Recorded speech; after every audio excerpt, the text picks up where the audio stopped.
Hello student, स्वागत है आपका एक और नए वीडियो में। आज हम नारायण देसाई की लिखी हुई जो बुक है my life is my message, उसमें के एक पार्ट दांडी मार्च को अच्छी तरीके से समझ रहे हैं।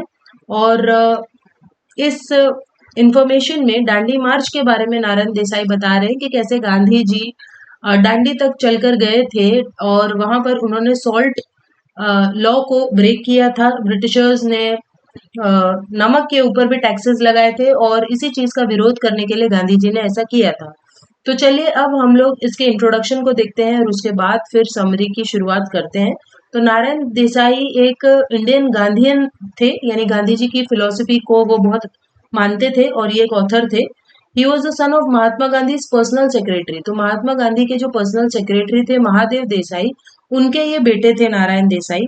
और इन्हें 18th मूर्ति देवी अवार्ड भी दिया गया था 2004 में भारतीय ज्ञानपीठ द्वारा अपने फेमस वर्क मारो जीवन आज मारी वानी। तो ये गुजराती में ओरिजिनली उन्होंने ये बुक लिखी थी, मारो जीवन आज मारी वानी।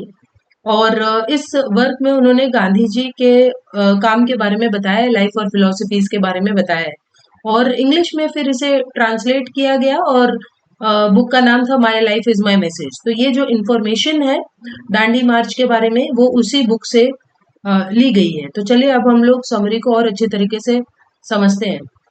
तो जब गांधी जी को कांग्रेस की लीडरशिप दी गई लाहौर में, तो देश काफी एक्साइटेड था। सभी को पता था कि सिविल डिसोबीडियंस मूवमेंट अब शुरू हो जाएगी।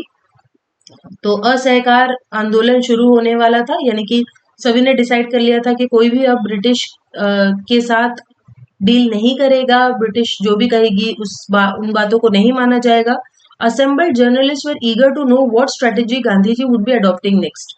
तो सारे जो जर्नलिस्ट थे वो ये जानना चाहते थे कि अब गांधी जी क्या करेंगे आगे। लेकिन गांधी जी ने यही कहा कि भगवान उन्हें जैसी प्रेरणा देंगे उसी तरीके से वो अनाउंस कर देंगे कि अब आगे क्या करना है। इसके बाद फिर उन्होंने लॉर्ड अर्विन, जो कि ब्रिटिशर था, उसे एक लेटर लिखा।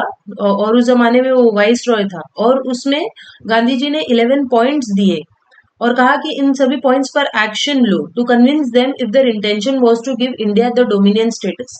और अगर आप इन 11 पॉइंट्स को मान लेते हो तो हम मान जाएंगे कि आप इंडिया को डोमिनियन स्टेटस दोगे, इंडिया को आजाद करने के बारे में सोचोगी।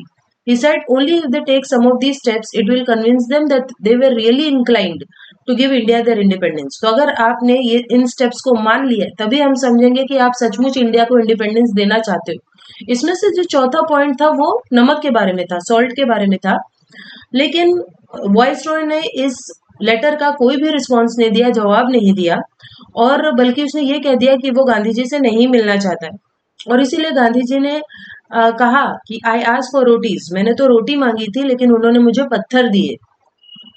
अब ये जो सॉल्ट टैक्स था इसके बारे में यहाँ पर लिखा हुआ है, it was a tax on the food that people at. तो ये जो सॉल्ट टैक्स था वो किसी भी तरीके से सही नहीं था, क्योंकि नमक के बिना लोग खाना नहीं खा सकते।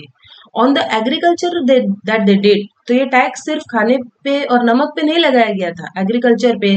द कैटल दे ओन्ड, लोगों के पास जो जानवर थे। And most cruelly it was a tax on the poorest of the poor, तो गरीब से गरीब लोगों के ऊपर भी टैक्स लगा दिया गया था। The production cost of 20 kilos of salt, तो सिर्फ 20 किलो सॉल्ट प्रोड्यूस करने के लिए 10 पाई लगते थे, जबकि उसके ऊपर जो टैक्स लगाया था वो 20 आना लगाया गया था। यानी कि जितना तो उसको प्रोड्यूस करने में पैसे नहीं खर्च होते थे नमक को, उससे कहीं ज्यादा टैक्स था, 20 आना, यानी कि लगभग 2400% ज्यादा टैक्स नमक पर लगा दिया गया था। The salt act which gave wide ranging powers of seizure, detention, search and arrest to the salt revenue officer. इसके अलावा जो सॉल्ट रेवेन्यू ऑफिसर था उसको भी पावर्स दिए गए थे कि वो कभी भी किसी को भी पकड़ सकता है, डिटेन कर सकता है, उसे सर्च कर सकता है और अरेस्ट भी कर सकता है। इन्हीं चीजों के खिलाफ जो है गांधी जी ने अनाउंस किया कि वो सॉल्ट टैक्स लॉ को तोड़ देंगे by going on a 24 day, 24 दिन तक वो चलते रहेंगे। 240 माइल यानी 390 किलोमीटर का मार्च उन्होंने किया था और तब जाकर वो दांडी पहुंचे थे, जो कि सौराष्ट्र का छोटा सा गांव है, और वहीं जाकर उन्होंने इस सॉल्ट टैक्स को तोड़ दिया था। On the night between 11th and 12th मार्च, तो 11 और 12 मार्च की जो रात थी बीच की, साबरमती आश्रम, सारे के सारे लोग साबरमती आश्रम के जगे हुए थे, और उन्हें ये डर था कि कहीं गांधी जी को कुछ भी होने के पहले ही अरेस्ट ना कर लिया जाए। लेकिन गांधी जी आराम से सोए हुए थे और वो सोचते हैं कि why worry about what is going to happen the next day, अगले दिन क्या होने वाला है इसकी चिंता मैं अभी से क्यों करूं, लेट मी स्लीप नाउ, और इसीलिए वो आराम से सो रहे थे। Eight 6 AM on the 12th, तो 12th मार्च की सुबह 6 बजे कस्तूरबा गांधी, यानी कि गांधी जी की जो पत्नी है, उन्होंने अपने परिवार के 3 जनरेशन्स को टीका लगाया और फिर सभी को अलविदा कहा। अपने हस्बैंड मोहनदास गांधी को, उनके बेटे मनीलाल गांधी को और अपने पोते कांतिलाल हरिलाल गांधी, इन तीनों को उन्होंने टीका लगाया। और बाकी के 76 मार्चर्स, यानी कि बाकी के फिर जो 76 लोग थे जो गांधी जी के साथ चलने वाले थे, उनको भी उन्होंने फेयरवेल किया। देन द मार्च बिगैन, उसके बाद मार्च की शुरुआत हुई और सभी लोग गाने गाने लगे, जैसे कि वैष्णव जन और रामधुन रघुपति राघव राजा राम, इस तरह के गाने गाते गाते वो लोग आगे बढ़ने लगे। The March was a way of awakening the people, और ये जो मार्च था वो लोगों को जगाने का तरीका था। Pilgrims were not new for the people of India, तो इस तरीके से किसी तीर्थ यात्रा पे जाना इंडिया के लोगों के लिए कोई नई बात नहीं थी। हजारों साल से लोगों ने देखा था कि किस तरीके से लोग चलकर तीर्थ यात्रा पर जाते हैं, तो इसीलिए उन लोगों के लिए कोई बड़ी बात नहीं थी इतने दूर तक जाना। Gandhi and his band of marchers reached the shores of Dandi at 7:30 p.m. on April 5th. इसके बाद अप्रैल 5th को वो लोग डांडी 7:30 बजे रात के पहुंचे, और सुबह 6 अप्रैल की सुबह को गांधी जी झुके और उन्होंने एक मुट्ठी सैंड उठाया जिसमें नमक भी पड़ा हुआ था, और इस तरीके से उन्होंने सॉल्ट टैक्स लॉ को ब्रेक कर दिया, तोड़ दिया, क्योंकि किसी भी इंसान को इस तरीके से सॉल्ट लेना अलाउड नहीं था।